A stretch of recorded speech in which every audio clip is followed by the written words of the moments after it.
Assalamualaikum warahmatullahi wabarakatuh. Bismillahirrahmanirrahim. Alhamdulillahirabbil alamin. Nahmaduhu wa nasta'inuhu wa nastaghfiruh. Wa na'udzu billahi min shururi anfusina wa min sayyiati a'malina. May yahdihillahu fala mudilla lahu wa may yudlil fala hadiyalah.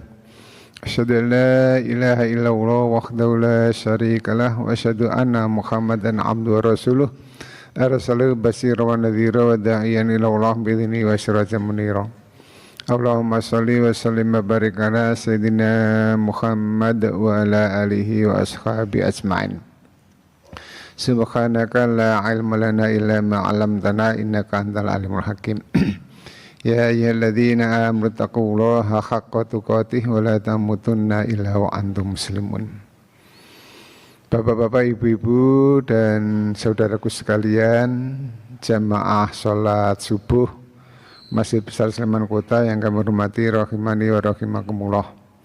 Yang pertama dan yang paling utama adalah kita senantiasa memanjatkan puji dan syukur kehadirat Allah Subhanahu wa taala atas limpahan karunia dan nikmatnya dan rahmatnya sehingga sampai pagi hari ini alhamdulillah akhyana ba'da ma amatana wa nusur, kita masih dibangunkan lagi untuk melanjutkan meniti kehidupan di dunia ini dalam rangka mencari bekal sebanyak-banyaknya untuk bisa meraih kehidupan yang lebih baik nanti di hari kemudian. Tentu kita semua pelan tapi pasti bahwa kita akan mengakhiri hidup ini pada waktu yang sudah ditetapkan oleh Allah Subhanahu wa taala. Sudah berapa kali kita takziah mengantarkan jenazah ke makam, mungkin sudah berpuluh kali, baik tetangga, teman, sahabat, keluarga. Dan suatu saat nanti kita pasti juga akan diantarkan untuk memasuki alam baru, yaitu alam barzah dengan titik awal yaitu kematian, bahwa kita pasti akan mati meskipun kita dulu masih anak-anak, sekarang sudah punya anak. Tapi yang kami sampaikan karena kita meskipun sudah bapak-bapak dan emak-emak, tapi kita dulu adalah anak-anak. Dan kita berprestasi seperti ini adalah karena perjuangan dan juga karena kecintaan orang tua kepada kita. Saya juga anak, saya punya anak, anak saya punya anak, dan bapak saya juga punya anak, simbah saya juga punya anak. Sehingga penting sekali untuk mengetahui bagaimana kita belajar berkesinambungan di dalam hidup ini, sehingga ada pepatah yang mengatakan utlubul ilma ilalah tilal mahdi, bahwa mencari ilmu itu sejak di dalam buayan orang tua sampai masuk ke liang lahat, sehingga tidak ada waktu yang tidak kita gunakan sebagian untuk mengisi waktu dalam belajar. Tidak pernah ada habisnya waktu untuk belajar. Maka pagi hari ini kami mencoba untuk mengingatkan bersama pentingnya pendidikan anak. Bagaimana kita juga pernah menjadi anak sekali lagi, dan juga kita mempunyai anak bagi yang sudah punya, tapi yang belum setidaknya pernah jadi anak. Dasarnya yang kami sampaikan adalah surah An-Nahl ayat 78 dan surah An-Nisa ayat 9 sebagai apa? Dasar pemikiran kita yang kami sampaikan pada kesempatan ini. Allah berfirman, a'udzubillahi minasyaitonir rajim. Wallahu akhrajakum min butuni ummahatikum la ta'lamuna syai'an. Wa ja'ala lakum sam'a wal absara wal afidah lalakum tashkurun. Dan Allah mengeluarkan kamu dari perut ibumu dalam keadaan tidak mengetahui sesuatu pun. Tidak mengetahui sesuatu pun. dan Dia memberi kamu pendengaran, penglihatan, dan hati agar kamu bersyukur. Kesadaran awal yang kita pelajari dalam kesempatan pagi hari ini, bahwa kita adalah sebagai hamba Allah yang dikeluarkan, yang mengeluarkan kita dari rahim ibu adalah Allah Subhanahu wa taala dalam keadaan la ta'lamuna syai'a, tidak mengetahui sesuatu pun. Kita enggak tahu apa-apa, malah tidak bawa apa-apa dan tidak bisa apa-apa. Kita keluar dari rahim ibu itu tidak membawa apa-apa, tidak mengetahui apa-apa dan tidak punya apa-apa. Kemudian diberi bekal 3, yaitu sam'a, absar, afidah. Diberikan bekal pendengaran, penglihatan, dan hati supaya kita bersyukur. Yang pertama itu. Yang kedua, surah An-Nisa ayat 9. Allah berfirman, wa yakhshalladzina law taraku min khalfihim dzurriyyatan dhi'afan khafu 'alaihim falyattaqullaha wa yaqulu qawlan sadida. Dan hendaklah takut kepada Allah orang-orang yang seandainya meninggalkan di belakang mereka anak-anak yang lemah, yang mereka khawatir terhadap kesejahteraan mereka. Oleh sebab itu hendaklah mereka bertakwa kepada Allah dan hendaklah mereka mengucapkan perkataan yang benar, qaulan sadida. Ini adalah pesan dari Allah Subhanahu wa taala dalam An-Nisa 9 bahwa kita dipesankan jangan meninggalkan generasi yang lemah. Tentu dalam hal lemah ini ada beberapa, pada kesempatan ini adalah paling utama yang dikhawatirkan adalah lemah iman. Jangan sampai meninggalkan generasi yang lemah iman. Tapi memang sekarang sementara ini untuk di wilayah sekitar kita ini yang datang ke masjid itu rata-rata sudah 30 atau 40 tahun ke atas ya. 1-2 yang anak-anak. Mungkin karena sesuatu faktor tertentu. Kalau saya bertanya, kira-kira rumiyin kula jenengan niku ning masjid umur pinten ngoten. Nah, kira-kira apa umur aku 40 tahun ke ning masjid. Berarti kalau sekarang yang 40 tahun belum ke masjid ya ora apa-apa gitu. Lah wong dhisik dhewe ya 40 tahun ke ning masjid gitu. Atau malah justru 50 tahun ke ning masjid. Berarti sekarang anak kita yang belum 50 tahun nang masjid ya wong bapak wong dhisik ning masjid ya wis 50 tahun gitu. Dan sebagainya. Tapi kan yang seperti itu enggak boleh ditiru. Yang ditiru ya yang pagi-pagi pergi ke masjid sebenarnya itu menguatkan memang nanti kalau waktunya ada kan yang pertama kalau boleh kami ambil di penutupnya gitu. Di penutup materi yang kami ketik ini Nabi Ibrahim itu mengajarkan pertama anaknya itu ditaruh di dekat masjid.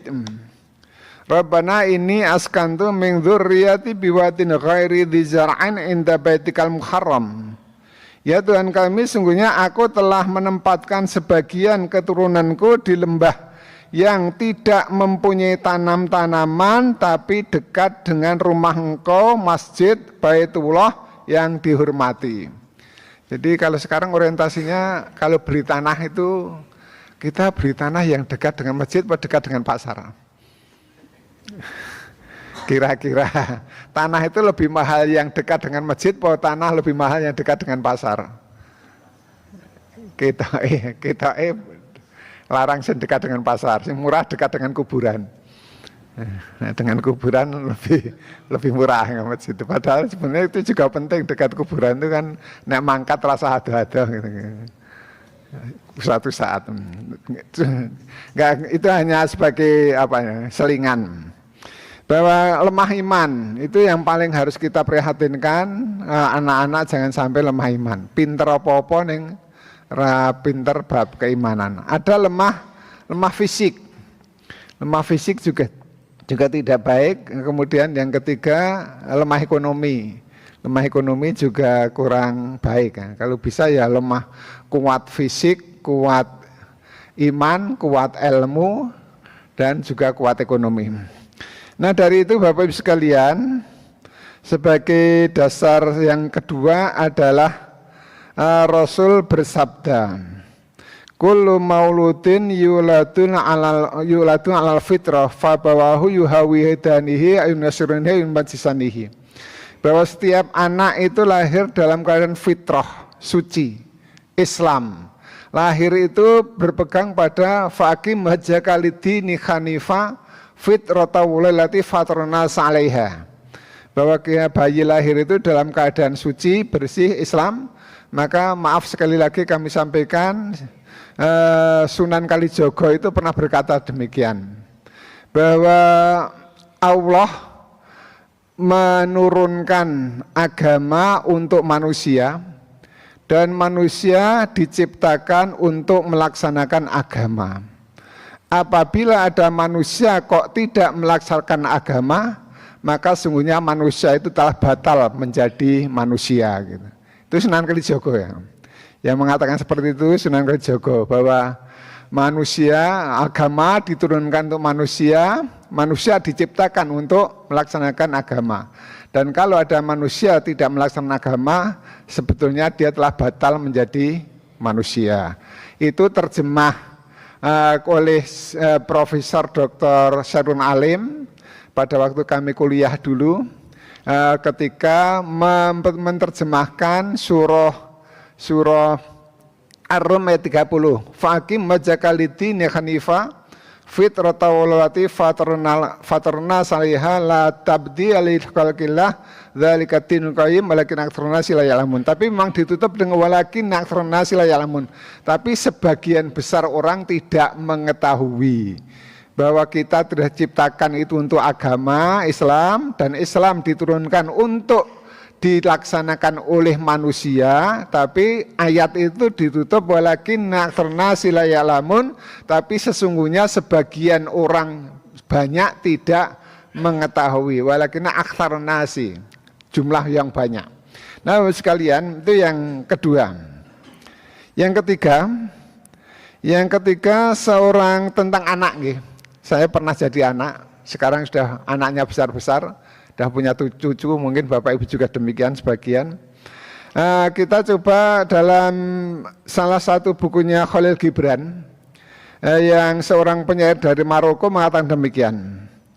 Anak adalah ibarat sebuah mutiara atau berlian sebesar telur itik. Nek jenengan duwe berlian, besarnya sebesar telur itik, sandok pitik, sandok banyak gitu, atau sandok angsa. Maka pemilik berlian itu akan menyimpannya, akan menjaganya berlapis-lapis, ditaruh di peti besi, kemudian peti besi itu dikunci. Peti besi yang ada berlian di dalamnya ditaruh di lemari, lemarinya dikunci. Kemudian lemari itu didorong ke kamar, kamarnya dikunci. Kamar itu dalam rumah, rumahnya dikunci. Rumah itu ada temboknya, pagar bumi, gerbangnya dikunci. Masa ada tulisan awas anjing galak gitu. Misalnya ada satpamnya gitu. Itu karena menjaga mutiara yang mahal sekali. Lah anak itu kata Khalil Gibran lebih mahal dari itu. Bahwa anak itu lebih mahal karena itu menjadi investasi yang luar biasa nanti di akhirat bagi kita, bagi siapapun. Bahwa salah satu sabda Rasul kan yang mengalir pahalanya kan waladan sholihan yata'ulah, anak soleh yang mendoakan kepada kedua orang tua. Maka begitu pentingnya, alhamdulillah kalau di Masjid Besar Sleman Kota ada TPA, minimal ada TPA yang anak-anak itu hari Rabu dan hari Kamis, kadang Jumat, supaya mereka ada guru-guru ustadz yang tekun mengajarkan Al-Quran dan pendidikan yang lain kepada anak-anak. Mudah-mudahan karena kita kalau di Kota Gede pernah ada dalam kisah itu ketika ada simbah-simbah ngeterke putune ngaji TPA di Iqra di salah satu masjid di Kota Gede. Ke sore-sore hari Ahad sore hujan.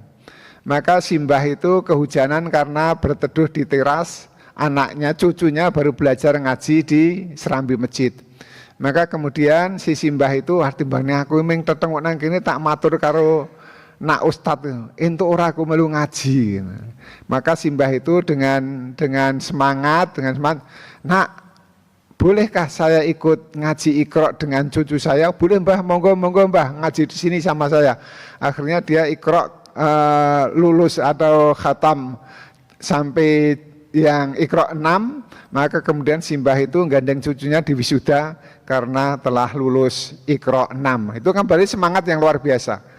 Karena kalau kita punya Al-Quran kemudian kita yang tidak membaca mau suruh baca siapa gitu kata mereka. Nah itu yang kedua. Kemudian yang ketiga, ini saya nek konmatur malah terus nulis malah tadi garim baca buku. Nek ditemui malah langsung ngocah.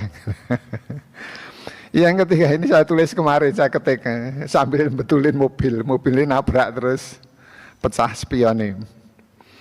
Saya bawa laptop kemudian lama banget mencari terus ternyata kata Pak Heru mergo mripate wis rada biru sehingga malam-malam saya agak gelap jalannya petuaan mobil kemudian kemepeten saya standarnya itu tembok ternyata sebelum tembok itu ada tiang telepon. Nah, spion saya kena tiang telepon itu ternyata ya remuk gitu. Itu tapi alhamdulillah sing remuk spione. Itu cerita kemarin. Nah, Bapak Ibu sekalian yang kami hormati rahimani wa rahimakumullah. Seorang pakar pendidikan berpesan kepada setiap orang tua, kita orang tua supaya menjaga anaknya dengan penuh cinta dan kasih sayang. Yang tentu setiap orang tua mengharap anaknya menjadi anak yang sukses. Selanjutnya mengatakan, semua orang bisa sukses jika orang tersebut mengetahui arti sebuah proses. Karena sejatinya tidak ada sukses tanpa ada perjuangan atau proses. Maka jadilah orang yang suka menikmati proses dan bukan orang yang suka protes. Renungan-renungan yang kata-kata orang pintar itu penak dirungokke gitu. Kemudian setiap anak bisa jadi bintang, hanya saja berbeda waktu bersinarnya. Dan tidak setiap bintang bersinar di langit yang sama. Ada yang bersinar di ruang kelas, ada yang bersinar di lapangan. Dan ada pula yang diam dan menanti saat bersinar dengan terang benderang. Ini ucapan-ucapan orang pintar-pintar dulu. Kalau kan baleni ya selalu menah. Bapak Ibu sekalian yang pertama berbahagia. Kemudian yang bagaimana? Dan berdasarkan ada 5 poin yang kami sampaikan sebagai kata-kata mutiara maupun firman Allah dan hadis Rasulullah Sallallahu Alaihi Wasallam tentang sikap kita terhadap anak. Meskipun kita kadang-kadang punya anak itu trial and error gitu. Jadi kita belum belajar tentang bagaimana mendidik anak, belum belajar tentang bagaimana mengasuh anak dengan baik, tapi punya anak. Dan itu hampir semua. Saya juga dulu seperti itu. Enggak dulu belajar sih tak sinau piye carane ngasuh anak baru punya anak enggak. Tapi juk-juk sudah punya anak baru belajar, baru sinau mana trial and error gitu. Ah, itu ada mungkin hampir semua seperti itu. Nah, mungkin yang belajar dulu sejak awal-awal belajar bagaimana mendidik anak. Nah, di sini dalam kesempatan ini Bapak Ibu sekalian, dalam majalah Hidayatullah, ini saya karena agak runut saya ngetik. Dalam majalah Hidayatullah disebutkan salah satu proses membesarkan dan mendidik dan mengasuh anak yang penuh dengan rasa cinta kasih terhadap anak itu, yaitu terkait dengan pendidikan. Karena ketika Nabi Sulaiman itu ditawari oleh Allah dalam kisah Sul Anbiya bahwa Nabi Sulaiman itu suruh milih satu dari tiga. Pertama, diberikan jabatan atau kedudukan atau prestasi dalam hidup berupa jabatan presiden misalnya kan di sini. Yang kedua, diberikan kekayaan yang banyak. Kemudian diberikan ilmu, ternyata Nabi Sulaiman milih ilmu. Milih ilmu, dengan ilmu itu dapat harta yang istilahipun Ustadz Muslim kemarin itu sebagai ikhtiar. Ikhtiar itu bahasa Arab yang artinya memisahkan antara yang benar dan yang salah, yang baik dan yang buruk. Jadi kalau kita gak ngopo ikhtiar itu di benak kita harusnya berpikir bagaimana yang saya ambil itu yang baik, yang jelek banyak, seandainya banyak pun tinggal. Tapi kemudian hanya ikhtiar itu ya usaha itu ya sepiye carane itu. Sebenarnya kalau kita melihat dari hikmah kata ikhtiar yang artinya memisahkan antara yang baik dan yang buruk, maka ketika kita mencari nafkah itu sudah berpikir bagaimana nafkah yang baik yang kami ambil, nafkah yang buruk seandainya ada atau banyak pun kita harus selektif karena kita ikhtiar. Kita ikhtiar berusaha, tidak kemudian kabeh dijipuk. Sekarang kan kadang-kadang ya tidak semua. Itu kemudian yang dalam pendidikan Nabi Sulaiman minta ilmu. Maka ilmu, dengan ilmu beliau dapat kekayaan yang banyak, dapat jabatan yang tinggi. Maka kemudian Nabi Sulaiman dikenal sebagai mungkin seorang ahli bahasa yang luar biasa. Belum ada seorang sekarang yang dengan gelar profesor lapis-lapis yang sehebat Nabi Sulaiman bahasanya. Nabi Sulaiman punya ahli bahasa karena bisa berbicara dengan makhluk yang lain. Itu kan karena memang dia mukjizatnya pinter memahami ucapan atau perkataan dari makhluk yang lain. Nah, dari sini dalam kitab atau majalah Hidayatullah disebutkan ada 9 poin yang harus kita ajarkan kepada anak. Artinya mungkin jenengan sudah menyampaikan ini kepada putra-putri panjenengan, cuma untuk bersama-sama mengulang, mereview apa yang disampaikan, maka kami mencoba menyampaikan ini dan kami runutkan, kami coba ayat yang terkait dengan pendidikan anak. Yang pertama, yang paling utama, anak itu menurut pendapat ahli ini yaitu tarbiyatul imaniyah. Pendidikan iman itu menjadi kunci. Sebetulnya sebelum dididik dengan pendidikan yang lain, itu yang paling utama adalah tarbiyatul imaniyah. Anak-anak itu dididik supaya mempunyai kekuatan iman yang kokoh atau salimul akidah. Maka ketika kalau kita runut di Al-Quran dalam paket pelajaran yang diabadikan dalam Al-Quran oleh Luqman Hakim ketika mengajari anaknya, yang pertama adalah mengajarkan tentang kuat pentingnya akidah, beriman kepada Allah, jangan menyekutukan. Dalam surah Luqman ayat 13 Allah berfirman, wa idz qala Luqmanu libnihi wa huwa ya'idhu ya bunayya la tusyrik billah innasyirka la dzulmun adzim. Dan ingatlah ketika Luqman berkata kepada anaknya di waktu ia memberi pelajaran kepadanya, hai anakku, janganlah kamu mempersekutukan Allah. Sesungguhnya mempersekutukan Allah adalah benar-benar kezaliman yang besar. Alhamdulillah kalau di sekitar kita kan itu sudah diajarkan dalam setiap pendidikan.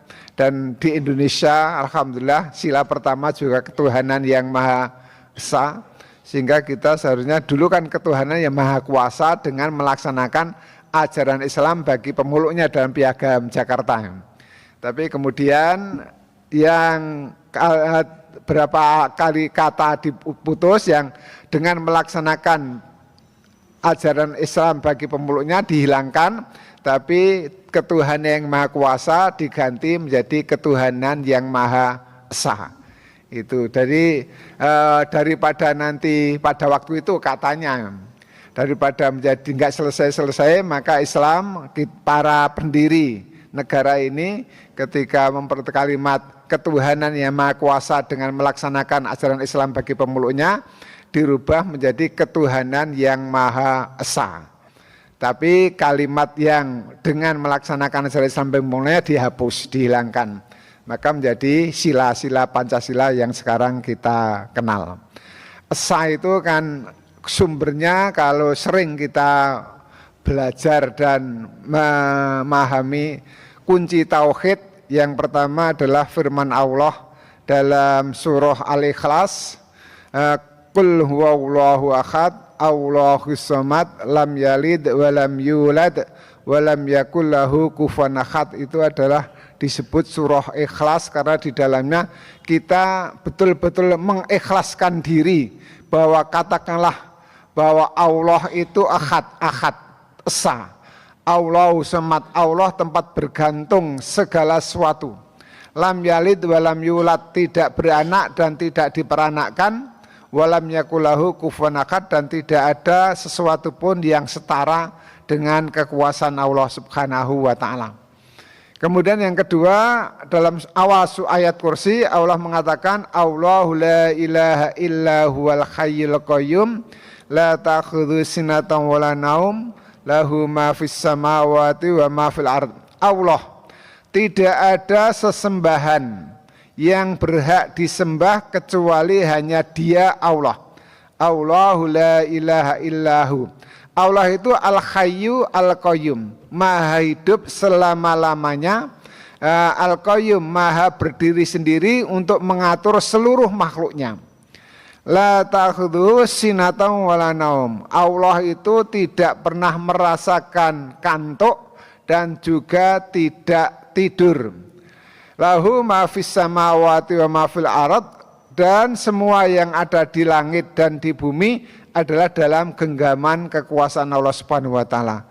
Jadi dengan keyakinan seperti itu, kemudian kita ikrarkan dengan dua kalimat syahadat, maka menjadi miftahul jannah. Jadi kunci masuk surga. Maka anak dididik meskipun wun sewu, kata Ustadz Adi Dayat atau Ustadz yang lain, saya agak lupa. Itu di Indonesia ini kan mayoritas muslim, alhamdulillah. Tapi ada sekeluarga muslim yang sejak kecil semua KTP-nya Islam, bapaknya Islam, ibunya Islam, anak-anak Islam, tapi tidak pernah membaca syahadat. Ada mungkin ya Pak? Ya.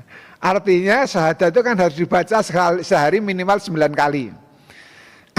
Seorang muslim yang relatif agak patuh, itu kita baca syahadat setidaknya 9 kali, karena zuhur 2 kali, asar 2 kali, maghrib 2 kali, isya 2 kali, subuh sekali ketika assalamualaikum ayuhan nabiyyu wa rahmatullahi wabarakatuh, kemudian assalamualaikum wa ala ibadillahi sholihin asyhadu an la ilaha illallah wa asyhadu anna muhammadar rasulullah.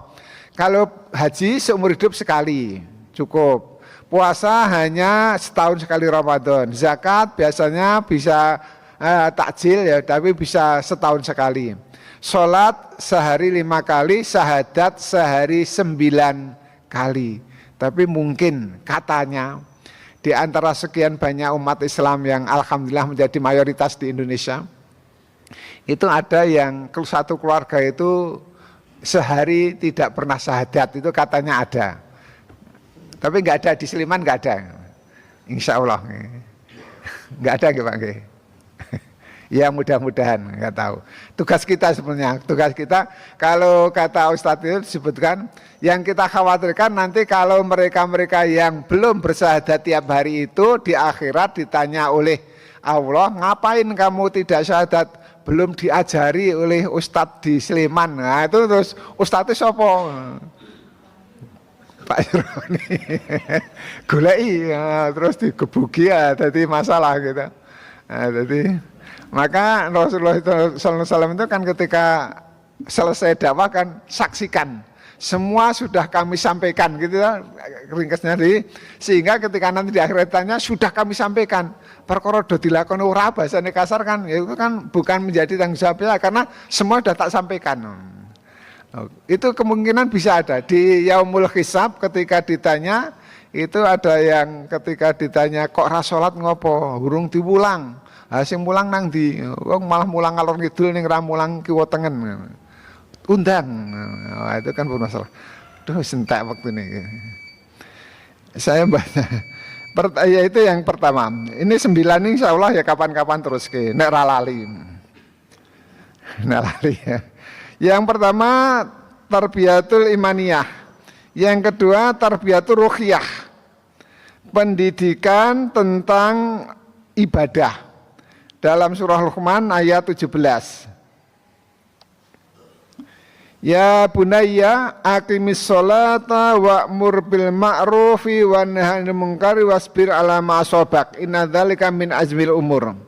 Hai anakku, dirikanlah sholat dan suruhlah manusia mengerjakan yang baik dan cegahlah mereka dari perbuatan yang mungkar dan bersabarlah terhadap apa yang menimpa kamu. Sesungguhnya yang demikian itu termasuk hal-hal yang diwajibkan oleh Allah Subhanahu wa ta'ala. Tarbiyatur ruhiyah, pendidikan ibadah. Maka dalam hadis yang sering kita mungkin sudah baca, bahwa pendidikan sholat itu sejak usia 7 tahun, setelah 10 tahun, maka kalau masih males boleh agak dipukul nih ya. Mukul anak itu teorinya, teori mukul anak kalau mulai kalimat dipukul, mukul anak itu boleh pakai sesuatu yang tidak menyakitkan dan jangan terbuka ketiaknya. Jadi jenengan kudu jengkel karo anak, kudu nyabet itu jangan sampai ketiak terbuka. Jadi, nah itu jenenge pelajaran nganti awas nganti, nah itu berarti itu bukan mendidik, tapi itu mengancam. Tapi biasanya nek nyenani yang jiwit ya kan, jadi kalau jiwit juga jangan sampai terbuka ketiaknya. Nah, itu harusnya seperti itu mendidik anak itu, jangan kemudian dengan emosi. Terutama pelajaran sholat, sholat itu diajarkan ya bunayya aqimis sholah. Yang pertama ya bunayya aqimis sholah. Kemudian Nabi Ibrahim yang tadi kami sampaikan dalam mukadimah. Nabi Ibrahim itu menempatkan anaknya dekat dengan masjid supaya apa? Rabbana liyuqimus sholata faj'al af'idatan minan nas tahwi ilaihim warzuqhum minats tsamarati la'allahum yashkurun. Ya Tuhan kami yang demikian itu agar mereka anak-anakku mendirikan sholat. Maka jadikanlah hati sebagian manusia cenderung kepada mereka dan beri rezekilah mereka dari buah-buahan supaya agar mereka mudah-mudahan menjadi kelompok orang yang bersyukur. Sholat, komunikasi yang baik, rezeki yang lancar. Karena nuwun sewu nggih, kula jenengan iso sholat ki mergo rezekine lancar. Joko ora sholat ngopo? Golek duit. Oh, golek duit angel ra jamaah ojak sholatnya misalnya. Dan sebagainya. Maka Nabi Ibrahim itu dengan ketika meninggalkan Ismail di lembah yang tidak ada tanam-tanaman sama sekali, tapi dekat dengan rumah engkau Ka'bah, maka yang diminta 4. Pertama supaya anak-anak sholat, kemudian supaya ditresnani masyarakat, yang ketiga supaya dapat rezeki yang baik, samarat itu buah segar, dan kemudian supaya bersyukur. Itu pendidikan yang luar biasa. Nabi Ibrahim mendidik dengan 4 poin itu. Kalau kita punya 4 poin itu sudah masya Allah. Kita sholatnya bagus, temannya baik-baik, terus rezekinya lancar, hatinya syukur, sudah sangat komprehensif itu, sudah lengkap banget. Nah itu maka pentingnya pendidikan anak dalam hal ini. Ya mudah-mudahan nanti suatu saat itu masyarakat. Tapi insya Allah, kalau saya mikir kalau saya sholat di kota, itu masjid isinya anak-anak muda, tapi kalau di desa, di kota satelit itu isinya yang tua-tua. Nah, kalau di kampus UGM itu kalau sholat di sana tarawih itu ya penuh masjid UGM itu muda semua gitu. Karena mahasiswa yang sholat kan mayoritas mahasiswa. Yang jadi yang sepuh hanya imam saja muda, karena para pakar-pakar agama yang masih muda-muda. Tapi kalau didesain itu mungkin Allah men-setting seperti itu supaya nanti mereka pulang dari kampus UGM atau dari kampus-kampus tertentu di Jogja pulang mensiarkan agama dan menjadi tokoh-tokoh di desanya masing-masing. Insya Allah. Kemudian yang ketiga, kurang menit nih. 5 menit. Nah, ngaji ki kepenak sedilo rampung. Nyambut gawe 8 jam 200.000 ngaji. Jenengan milih pundi? Baik semua. Bekerja 8 jam dapat 200.000, sholat subuh 8 menit dapat surga, milih pundi? Ya milih kabeh gitu. Karena itu ya karena tadi supaya kita juga dapat sholat itu karena dapat rezeki. Tapi kalau bisa kan ada keseimbangan ya. Kalau boleh diibaratkan seperti itu hanya contoh ya. Kalau bekerja itu kan minimal 8 jam rata-rata. Itu pendapatannya kan kira-kira nek kulon jenengan ya sekitar 200 sampai 500.000 gitu. 8 jam sholat 8 menit dapat surga. Tapi rutin istiqomah, kerja juga rutin istiqomah. Nek kerja teko kadang ora, kadang ketelat, tidak dapat rezeki seperti itu. Semua ada bentuk kontinuitas di dalam bekerja dan dalam mencari rezeki, tapi dua-duanya memang harus seimbang, Maka Al-Quran mengatakan wa idza qudiyatis sholatu fantasiru fil ardi wabtaghu min fadlillah wadhkurullaha katsiran la'allakum tuflihun. Apabila kamu telah selesai sholat, maka bertebarlah di muka bumi untuk menjemput karunia Allah. Dan ingatlah kepada Allah dengan ingat yang banyak, supaya kamu termasuk orang yang meraih kemenangan. Surah Jum'ah ayat 8. Kemudian yang ketiga, tarbiyatul fikriyah. Pendidikan tentang kecerdasan fikir. Surah Luqman ayat 16. Bentar saya buka ke. Surah Luqman ayat 16. Tadi sudah tak buka HP ini. Surah Luqman ayat 16. Allah berfirman, ya bunayya, innaha intakum mithqala habatin min khardalin fatakun fi sakhratin aw fis samawati aw fil ardi ya'ti biha Allah innahu latifun khabir. Luqman berkata, hai anakku, sesungguhnya jika ada sesuatu perbuatan seberat biji sawi dan berada dalam batu atau di langit atau di dalam bumi, niscaya Allah akan mendatangkannya, memberikan balasan. Sungguhnya Allah maha halus lagi maha mengetahui. Amaliyah yang tidak kelihatan tapi nilainya besar itu kan amaliyah qalbiyah. Sabar, syukur, tawakal dan sebagainya itu kan amaliyah qalbiyah yang tidak nampak. Tapi dosa-dosa yang besar juga dosa-dosa qalbiyah, musyrik, syirik, kemudian munafik dan sebagainya kan dalam hati. Maka di Al-Quran itu akal itu agak sedikit ayat tentang akal, tapi tentang hati sangat banyak.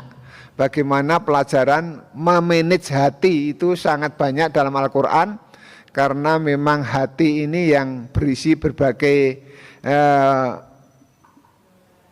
menampung baik amaliyah baik maupun amaliyah yang buruk, itu disimpan dalam jiwa. Lah jiwa di sini difahami adalah hati. Hati dan jiwa itu setelah berpisah dengan manusia, maka casingnya, jasadnya menjadi tidak ada nilainya. Ketika jiwa ini diambil, dikembalikan, kullu nafsin dha'iqatul maut, maka casingnya, wadahe, mbok bagusi kaya ngopo, itu wis ora ana regane. Buktine ning omah bertingkat ragate miliatan, ketika sudah meninggal itu langsung diujurke ngalor, Pak RT rawuh kondo diteruske apa diinepke. Jawab, omahku dhewe kok diinepke, nek nginep kuwi lak nang hotel. Nek nang omah ki ya omahku dhewe. Kira-kira jawab ngoten mboten jenazah niku. Kan ya tersinggung to nggih nek jenengan mau wis iso jawab.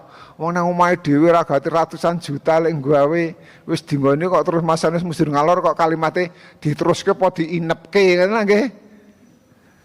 Lho kok nginep to? Nginep itu milik tempat orang lain nggih Pak nggih. Kalau kita nginep kan di tempat orang lain atau di hotel, tapi kalau di rumah kita kan tidak nginep. Ini sudah tidak memiliki statusnya sudah berinbah kepada ahli waris, maka jenazah itu kemudian bahasanya diinepke. Itu aja hanya sehari. Orang mau kok pengen nginep patang dino. Bermasalah gitu. Pernah ada kisah anak itu kan dia ditinggal mati ibunya itu nangisnya itu, bu ampun tinggal aku bu, nanti diparani mbak tenang mbak ibu kowe sido nek kabeh engko sing mikul ibu kowe do jengkel yo ditinggal meneh ora sido tak gawa lah dadi masalah gitu. Bapak Ibu sekalian ya jadi ya memang berpisah itu berat. Pentek nggih. Entah. Yang masih saya sampaikan ini baru insya Allah suatu saat nanti ya. Baru 4 dari 9 dalam majalah Hidayatullah. Kemudian yang masih sudah kami ketik itu hakikat anak dalam Al-Quran. Kemudian masih saya ketik di sini adalah adanya kekerasan di dalam keluarga terhadap anak. Penyebabnya apa? Kemudian disebutkan pendidikan anak itu ada yang disampaikan oleh anak ada 6, ada 4 yang negatif, ada jairulupat monem, ada 8 yang positif. Itu kalau diurin ketekan bar waktu duha gitu. Nah, tapi ini sudah saya ketik, tapi saya kan takut kalau nanti ngai ceramah wis entek materi ini durung suruk kan ini saya tulis banyak banget. Nah kemudian nuwun sewu sebagai penutup pagi hari ini Nabi Ibrahim memberikan contoh doa. Ada doa-doa untuk anak nggih, monggo. Yang pertama dalam surah Al-Furqan itu ada doa Rabbana hablana min azwajina wa dzurriyyatina qurrata a'yun waj'alna lil muttaqina imama. Ya Tuhan kami, anugerahkan kepada kami istri-istri kami dan keturunan kami sebagai penyenang hati, penyejuk hati, dan jadikanlah kami imam bagi orang-orang yang bertakwa. Kemudian di dalam surah Ibrahim ayat 40, Rabbi ja'alni muqimas sholati wa min dzurriyyati Rabbana wa taqabbal du'a. Ya Tuhan kami, jadikanlah aku dan anak cucuku orang-orang yang tetap mendirikan sholat. Ya Tuhan kami, perkenankanlah doa kami. Kemudian dalam surah Al-Imran, Rabbi habli min ladunka dzurriyyatan thayyibah innaka sami'ud du'a. Ya Allah, berikanlah kepada kami turunan yang thayyib, anak cucu dzurriyah yang thayyibah, yang thayyib, yang baik. Dan thayyib itu baik yang berkesinambungan, dan thayyib itu bersih dari noda-noda yang mengurangi kemurnian dalam kesucian seorang anak. Rabbi habli min ladunka dzurriyyatan thayyibah innaka sami'ud du'a. Ada doa-doa yang lain dan saya yakin Bapak Ibu juga sudah hafal dengan doa-doa, karena anak ini Rasul mengatakan kullu mauludin yuladun al fitrah. Disebutkan idza matabnu adam in qata amalu illa min thalathin shadaqatun jariyah aw ilmun yantafa'u bihi aw waladun shalihun yad'ulah. Jadi semua amal akan putus ketika seseorang anak Adam meninggal, dan 3 yang akan mengiringi dan mengikutinya adalah sedekah jariyah, kemudian yang kedua ilmu yang bermanfaat, dan yang ketiga anak soleh yang mendoakan. Kalimat yang digarisbawahi anak solehnya. Jadi bagaimana membangun anak soleh supaya nanti mendoakan. Jangan hanya anak yang pengen mendoakan njaluk tulung kiwa tengen ndongake ning malah anak dhewe dolanan HP karo udut. Wis ngundang wong 40 kon ndongake almarhum bapak ibu. Bagus, baik. Tapi anake malah dolanan HP karo udut. Nah, ini kan berarti kan bukan anak saleh. Harusnya kan minta tolong ki ya melu ndongake, melu maca, melu zikir dan kemudian minta tolong kanan kiri untuk membantu doa itu. Tapi kan kadang-kadang ya tidak semua ada. Lagi anaknya kok malah kita nandiane teng wingkingno pakai udut. Nah, bermasalah. Maka kemauan Bapak Ibu kurang lebihnya saya mohon maaf, ini hanya sekedar bersama-sama sharing-sharing ilmu, mudah-mudahan bermanfaat. Tentu kalau kita ada waktu atau mungkin Bapak Ibu insya Allah kita bisa belajar lebih bagaimana saya ini termasuk saya pribadi itu getun. Disiki bapak ki ya pengen mulang ning kok rada keset itu saya getun. Upama saya itu enggak keset dhisik ya mungkin lebih pinter, agak pinter. Nang keset nganggur bar maghrib wis kesel sekolah terus laran. Padahal di rumah itu ada gudang ilmu ya. Bapak itu kan ya insya Allah rada kiai gitu sehingga bisa ngajar anak-anaknya. Tapi anak-anaknya sing rada keset mungkin ya. Tapi alhamdulillah adik saya itu mondok 17 tahun sehingga ya rada neruski tugas bapak karena dia mondok kalau 17 tahun kan lumayan gitu.